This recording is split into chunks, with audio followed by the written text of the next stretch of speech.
Okay, today we're going to move on from India and talk a little bit about Israel, particularly how it came into existence and its conflicts with the Palestinians and its many Arab neighbors.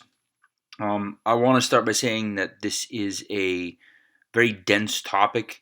I'm going to be covering the entire diplomatic and military history of a country in roughly 15 slides. So please bear with me, please pay attention.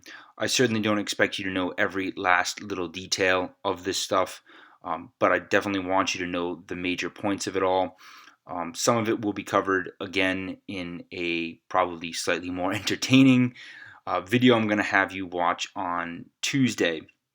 But again, please bear with me as we go through all of this. It's very important, but there is going to be a lot of information thrown at you, and I don't expect you to know every last little bit of it. I'd like to start with a little bit of historical background on the region. Obviously, many important events have occurred there throughout history, and before we can talk about the modern state of Israel, it's important that we run through those events real quick. As I'm sure many of you know, Jewish claims to the region go back over 3,000 years to the ancient Jewish kingdoms of Israel and Judea. I'm obviously not going to get into the biblical narrative with King David and King Solomon and so on, but suffice it to say there is irrefutable historical and archaeological evidence for the existence of these kingdoms. The Jewish people definitely originated in that region of the world over 3,000 years ago. Um, It eventually obviously came under the control of the Romans, and in 70 AD, following a Jewish revolt, they completely destroyed the city, and I mean completely leveled it and rebuilt it from scratch afterwards. And as part of that destruction, as part of the aftermath of that revolt, they actually expelled all of the Jews from the region. And that was the beginning of what's known as the Jewish diaspora, the spreading out of the Jewish people throughout Europe and beyond and into the rest of the world. Um, After that revolt and the destruction of Jerusalem and the rebuilding, um, the region has actually fallen under the control of numerous groups. You can see them there on the screen. The Romans and the Islamic Caliphates, the Seljuk Turks, who were ultimately defeated by the Crusaders, who formed the Latin Kingdom of Jerusalem. They were eventually, after roughly 200 years in control of all or part of the region, overthrown by the Ayyubid and Mamluk dynasties of Egypt, who retook the region. They eventually gave way to the Ottomans and ultimately the British Mandate for Palestine. You don't need to know that long sequence of dynasties. I just put it up there because it really highlights how that region of the world and the city of Jerusalem in particular is probably the most fought over city in all of history. It's one of the oldest sites of human settlement known, and in that long history, some of the numbers that I found, and I don't know if these are accurate, but they certainly seem like it to me based on what I know. I found that the city of Jerusalem has been attacked 52 times, captured and or recaptured 44 times, besieged 22 times, and completely destroyed at least twice. Um, Obviously, an incredibly long history of people fighting over this region. And part of the reason for all of that conflict is the status of Jerusalem as such a holy site, as a holy city. It is the holiest city in both Judaism and Christianity, as the site of the Jewish temple and now the Western or Wailing Wall. And for Christianity, the Church of the Holy Sepulchre. It's also the third holiest site in Islam. The Dome of the Rock on the Temple Mount, on the site of the former Jewish temple, is where the Prophet Muhammad allegedly went on his, or at least I shouldn't say allegedly, but are believed by Muslims to have taken a journey to heaven and met with God and a bunch of prophets and so on. I'm not an Islamic scholar. I forget the exact details of it, but it is an incredibly holy site in all three of the Abrahamic religions. The Greeks and the Romans referred to that region of the world as Palestine. It's been known by many other names throughout history, but based off of that ancient name for the region, the Arabs who live there refer to themselves as Palestinians, and that's where that name comes from. Jumping ahead to modern-ish times, In 1896, a Hungarian Jewish man living in Austria at the time by the name of Theodor Herzl, and that's him in the picture there on the right, wrote a pamphlet titled The Jewish State.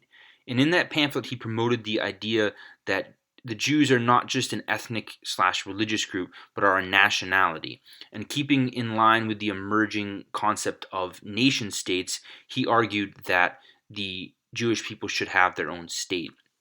And this was the start of the modern Zionist movement. Zionism being the belief that the Jewish people should have their own homeland in the historic land of Israel. Modern Zionism really emerged as a response to rising anti-Semitism in Europe. Now, obviously and unfortunately, anti-Semitism has always really been a problem in Europe. For as long as the Jewish people have been in existence, or for at least as long as the Jewish diaspora has been occurring, anti-Semitism has also been occurring. But this latest, I guess you might call it, round of anti-Semitism really emerged in response to the Industrial Revolution. As successful Jewish businessmen and intellectuals rose to prominence, there was the all too predictable and unfortunate backlash in the form of anti-Semitism. Prominent examples at the time include the Russian pogroms, which were the systematic persecution of the Jewish people and Jewish communities living within the Russian Empire, as well as the Dreyfus Affair in France, which some of you may have heard of, which was a situation in which a prominent Jewish army officer was wrongly convicted of treason, of passing secrets on to the Germans. I do want to emphasize that Zionism was not a mass movement, at least not early on. This was not initially the mass migration of Jewish people to what is now Israel. It was really, I guess you'd call it a project of wealthy Jewish Zionists. What they would do is they would buy land in Palestine and then pay for other Jews to move there and to set up small farming communities, farming settlements. Again, not really a mass movement early on. Didn't have a whole lot of support. For example, the pamphlet The Jewish State was originally titled An Address to Lord Rothschild, Lord Rothschild being the leader of the the Jewish community in Britain. And he was not enthusiastic about it at the time, which was one of the reasons why the pamphlet was retitled. Again, not overly popular movement initially. And to highlight that, we'll point out that in 1903 there was just 25,000 Jewish settlers in that region compared to over 1 million Arab Palestinians. Zionism really took off following the Balfour Declaration during World War I, which we talked about a few weeks ago in connection with the end of the Ottoman Empire, the Arab Revolt, and the various promises that Britain made during that. And if you recall, the declaration was actually a letter from British Foreign Secretary Arthur Balfour to Lord Rothschild, who again was the leader of Britain's Jewish community. And in that letter, he promised support for a Jewish homeland in Palestine.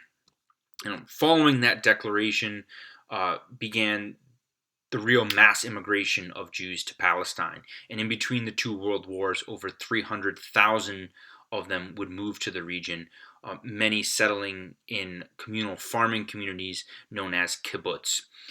A lot of that immigration was driven, as I'm sure you can imagine, by rising unease over the increasing anti-Semitism in Nazi Germany. Many Jews in Germany were rightly afraid of the Nazis and decided to immigrate to Palestine. Now, after World War I, the region was officially under British administration as what was known as the League of Nations Mandate for Palestine. Britain was basically given control of the region and tasked with maintaining stability there. And it was really under British control for roughly 3 decades, from the end of World War I up to the end of World War II. Okay, so Arab reaction to all of this Zionism and to the British mandate over Palestine. As you can imagine, many Palestinians felt angered and pressured by this British rule over Palestine and by the increasing Zionist immigration. They actually launched a revolt between 1936 and 1939, and during that revolt, they frequently attacked and burned Jewish settlements. And in the background of this slide, you can actually see a picture of the fields around one of those Jewish settlements on fire, and that frequently occurred during this revolt. To protect themselves, Jewish settlers and Jewish communities often organized militias, which worked with and trained with the British and ultimately put down this Palestinian revolt. However, in response to the revolt, the British then limited further Jewish immigration, at least officially, as well as further Jewish land purchases from the Palestinians. That didn't stop many Jews from immigrating. Many of them continued to head to Palestine anyways. If you look at the time period this was occurring, it was obviously right around the start of World War II. There were quite a few Jews fleeing Nazi Germany and Nazi control of Europe. So they continued to head to Palestine anyways. But because the British were no longer encouraging that immigration and working with the Jewish communities, many Zionists became increasingly radical and unwilling to further work with the British. So you now had both the Palestinians who were angered by the initial British support for the Jewish settlers, and now the Jewish settlers themselves are increasingly angry with the British because they're no longer supporting them.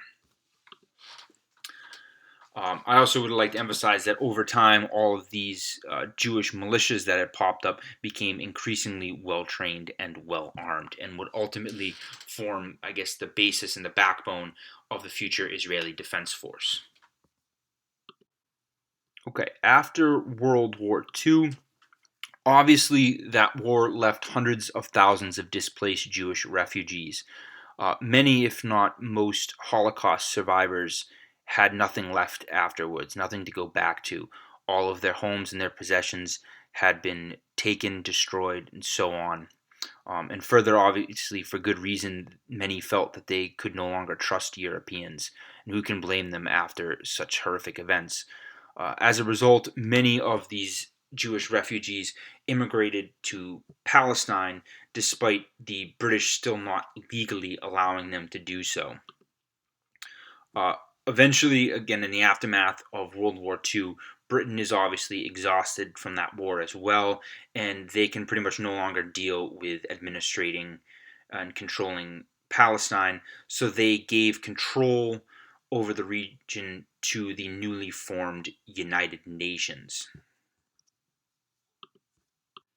The UN quickly realized they needed a plan for the region, and in 1947, the UN General Assembly voted to divide Palestine into separate Jewish and Arab states. If you take a look on the right, you can see a map of what that division was supposed to look like. Everything in green would have been the new Jewish state, and everything in orange would have been the new Arab Palestinian state. In purple, around Jerusalem, was to be a special district that was to remain an international city under the control of the UN. The UN smartly and rightly realized that because of the importance of the city as a holy site for both groups and its long history of being fought over, it needed to remain outside of the control of either group, and that was part of the original plan.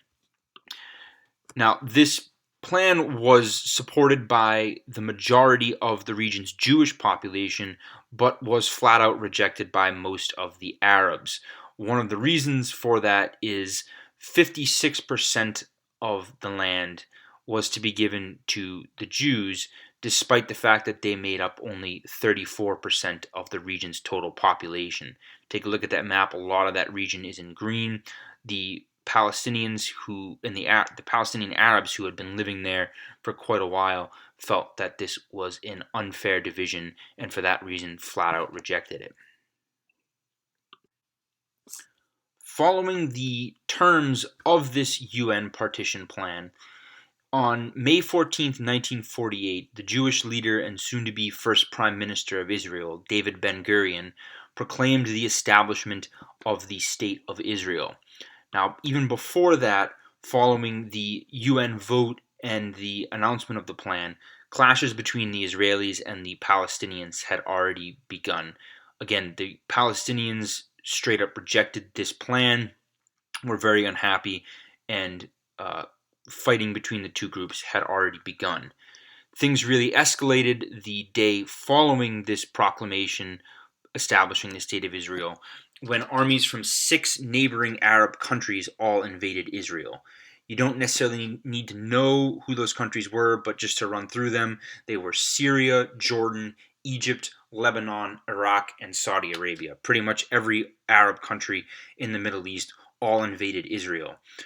Israel had great success against them, however, and within a few months, all of the invasions of Jewish designated land had been repelled. And this war is given different names. In Israel, it's referred to as the War of Independence.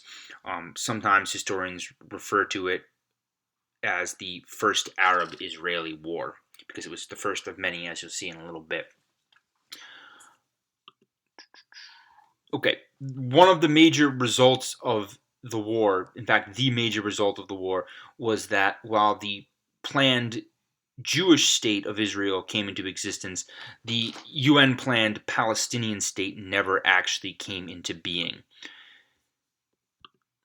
If you take a look at that map on the left there, even though it's kind of tiny, you can see the final territorial outcomes of the war.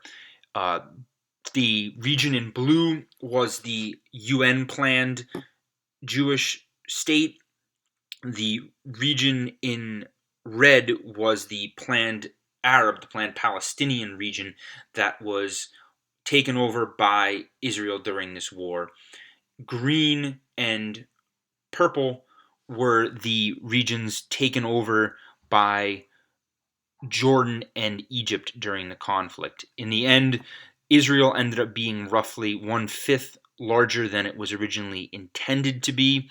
That included them taking control of West Jerusalem, although Jordan remained in control of East Jerusalem.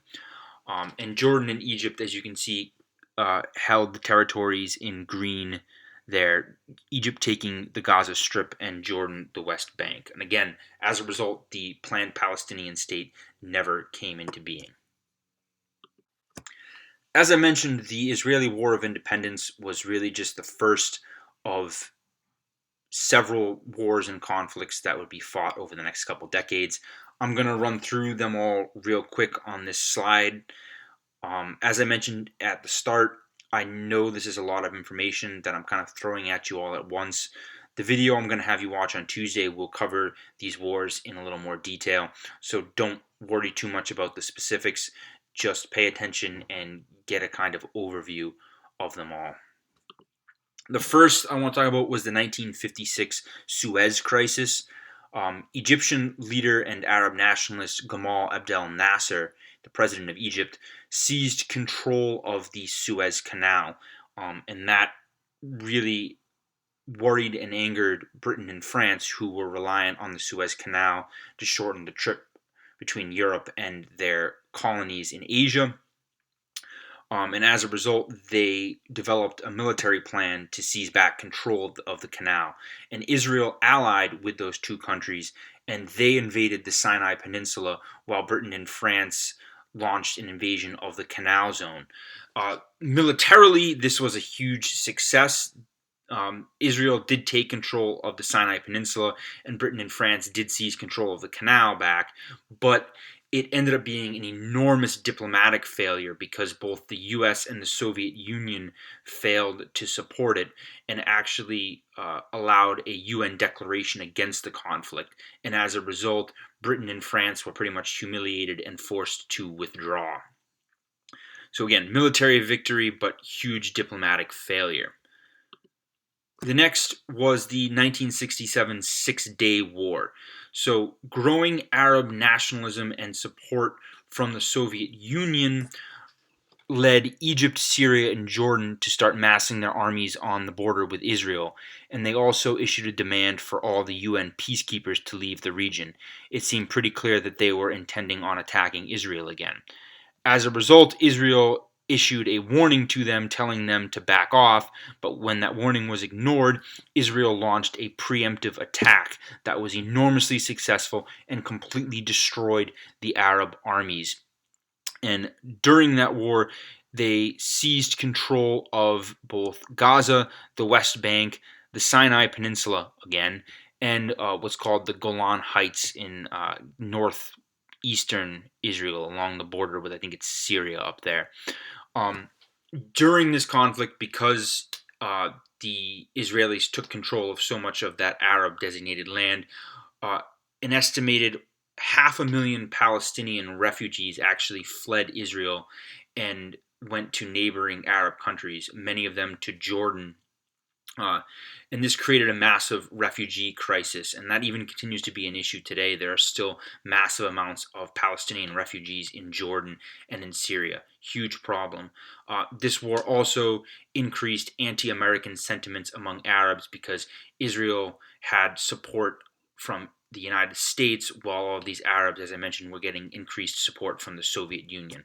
Another one of those kind of Cold War proxy battles, proxy wars. The next and the last we're going to talk about on this slide was the Yom Kippur War in 1973.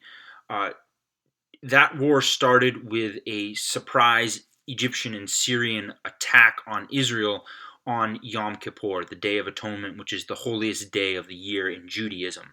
They caught the Israelis completely by surprise. Again, most of the Jewish people were praying, were spending time with their families at the time, being such a holy day, caught them by surprise. The Arabs achieved huge success initially, but after 3 weeks, Israel, with the support of the United States, counterattacked and drove them back.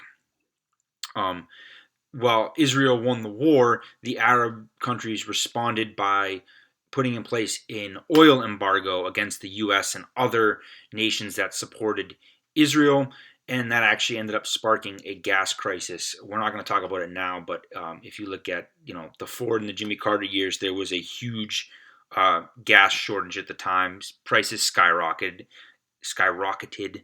at the time, and that was largely a result of this embargo put in place after the Yom Kippur War.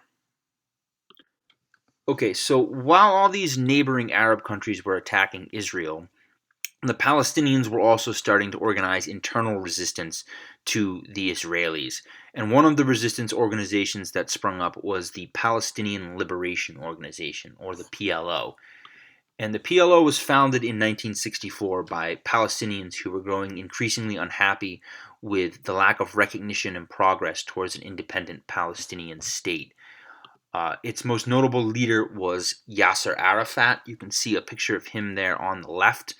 And under his leadership, it became the dominant organization in the Palestinians' struggle against Israel. It certainly wasn't the only Palestinian resistance organization, but it was, again, the most prominent and pretty much had connections to all of the others. And its major tactic was terrorist attacks. Not its only tactic, but certainly its major tactic. And it carried out those terrorist attacks against Israel and Israeli supporting countries throughout the 1970s and 1980s. It may have had ties, it most likely had ties to the group Black September, which carried out the infamous attack on the 1972 Summer Olympics in Munich in Germany, in which 11 Israeli Olympians were taken hostage. I think, if I recall, there were demands for the release of some Palestinian terrorists slash hijackers who had been arrested. In the end, a botched rescue attempt ultimately led to the death of all of the Israeli Olympians. Very infamous and very prominent tragedy and terrorist attack that occurred during all of this. One of the central issues for the PLO was, both then and today, the continued expansion of Jewish settlements into the Palestinian designated lands in both the West Bank and the Gaza Strip. After the Yom Kippur War, the Israeli government increasingly came under the control of more and more right-wing parties and those parties increasingly allowed settlement in these areas, and that only further angered the Palestinians and this Palestinian Liberation Organization. So while all of this struggle and conflict was going on, there were some attempts and some signs of progress towards peace. The first of those were the Camp David Accords.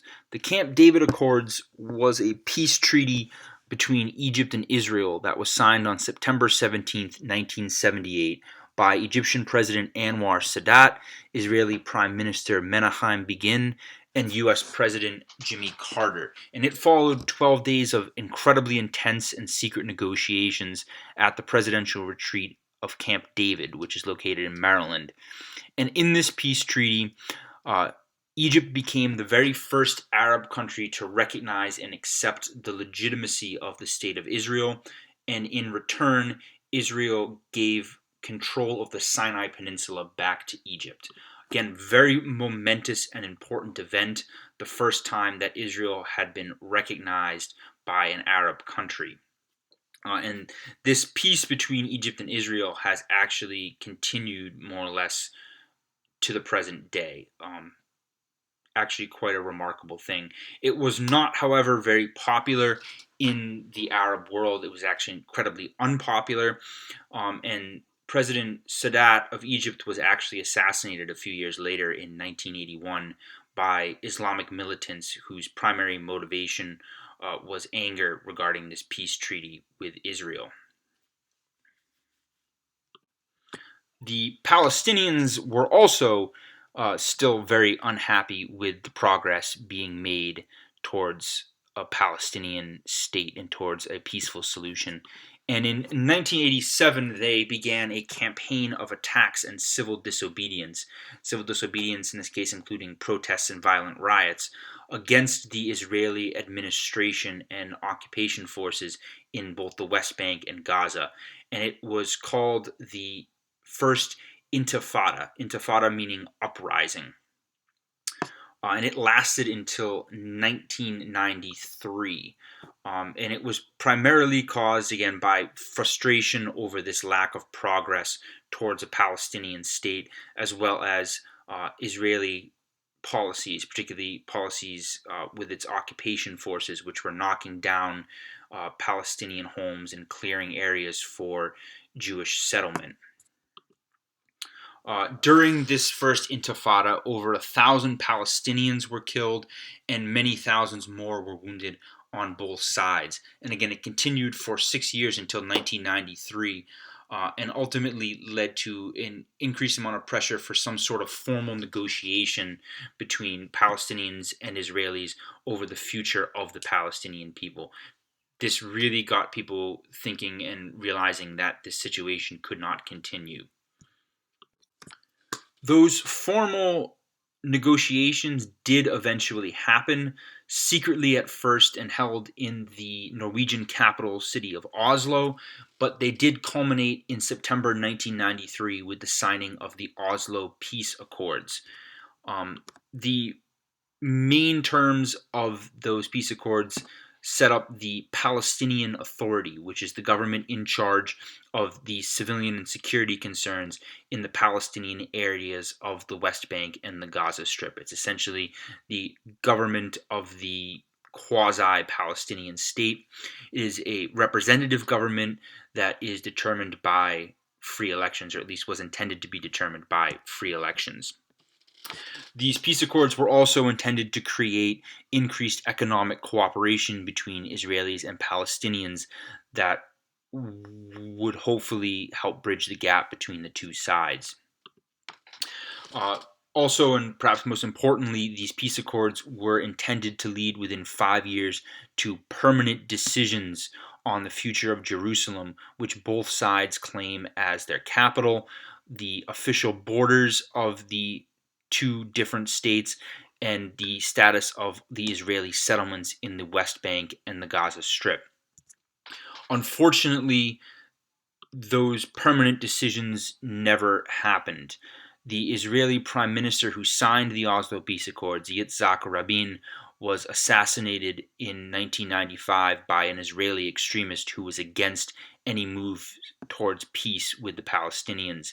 And Rabin's ultimate successor was the far more conservative Benjamin Netanyahu, who's actually the prime minister of Israel today, as some of you may have known. He hasn't been prime minister since this time. He was out of power for a little while, and in recent years regained the prime ministership. But again, being much more conservative, he failed to follow through on many of the terms of these peace accords, particularly in regards to any of those permanent decisions that were supposed to be made regarding the future of the Palestinian state. Anger over the lack of any real progress after the Oslo peace accords ultimately led to what is referred to as the Second Intifada, or the Second Uprising. That really kicked off on September 28th, 2000, when the Israeli Prime Minister Ariel Sharon and an Israeli political delegation visited the Temple Mount in Jerusalem, surrounded by several hundred Israeli riot police. This was seen as an incredibly provocative move by the Palestinians. It had also been preceded by another round of failed peace negotiations that had taken place at Camp David the previous July. And all of this anger over this visit ultimately led to riots breaking out the next day, and that violence quickly spread throughout Israel and the Palestinian-controlled territories. Israel tried to crack down on these riots, but their harsh crackdown led to a series of suicide bombings and terrorist attacks against Israeli settlements and military targets. And again, this Second Intifada began and lasted until 2005 and resulted in the deaths of thousands of civilians and military personnel on both sides. I do want to mention at least that in the aftermath of this Second Intifada, Ariel Sharon actually did take steps to pull back from settlements in the Gaza Strip and the West Bank. It looked like he was trying to take some serious steps towards peace, or at least to appeasing some of the concerns that the Palestinians had, and he was expected to be re-elected as Israeli prime minister as the head of the new centrist Kadima party, but he suffered a stroke that left him in a coma in 2006, and his unpopular successor eventually lost to Benjamin Netanyahu, who, as I already mentioned, is a fairly conservative politician. And Netanyahu has actually greatly expanded the rate of Israeli settlement in the West Bank, and that continues to be an enormous cause of conflict and tension between the Israelis and the Palestinians, and is one of the major things standing in the way of any sort of lasting peace. I would like to wrap up by just real quickly, I guess, going over the current state of what I'll refer to as the Palestinian cause. In 2004, Yasser Arafat died and was succeeded as president of the Palestinian Authority by Mahmoud Abbas. I will just quickly mention that Arafat's death is considered suspicious by some. He wasn't in the best of health, but he did die rather suddenly and unexpectedly. And there are some conspiracy theories that he was poisoned. Not true. He almost certainly died of natural causes. All investigations have suggested that. But nevertheless, there are some suggestions that his death was somewhat suspicious. So Abbas became president of the Palestinian Authority, and although he won that election, his party, Fatah, lost the subsequent legislative election to the far more extremely militant radical group Hamas. Hamas is considered to be a terrorist organization by both Israel and its allies, particularly by the U.S., because it's carried out numerous terrorist attacks over the years. Again, it's far, far more radical than Fatah or any of the other Palestinian groups. And as a result of its extremism and its status as a terrorist group, the U.S., Israel, all of the allied countries there refused to recognize Hamas as the legitimate leaders of the Palestinian people. And in the political maneuvering that occurred afterwards, a conflict developed between the Abbas-led Fatah and Hamas. And that ultimately led to Hamas forcefully taking control of the Gaza Strip in 2007. As a result, you have had a division, I guess, in the Palestinian government. Gaza is now under the control of a Hamas government, whereas the West Bank, or at least the Palestinian regions of the West Bank, are under the control of Fatah and the Palestinian Authority. But as a result of Hamas taking control of the Gaza Strip, Israel has since completely blockaded it. That blockade continues to this day. Conditions in the Gaza Strip are frankly awful. It's probably one of the worst places to live on earth right now. The infrastructure is crumbling. There are very few supplies getting in. What does get in is usually smuggled through tunnels from Egypt. Really terrible, terrible conditions there as a result of the Israeli blockade. And as I mentioned before, Fatah remains in control of the West Bank. But this, I guess, what should I call it? The split between Palestinian groups has continued to this day. No real signs of that ending anytime soon. And while that Palestinian split has been going on, I just, as a very last thing, I just want you to have a quick look at those maps I have on the left there. This shows the loss of Palestinian lands between 1947 and the present. As you can see on the far left, those were the original Jewish settlements and Palestinian-controlled land in 1947 when control of the region was given to the UN. The next map is the UN partition plan between what was supposed to be a Palestinian state and Israel.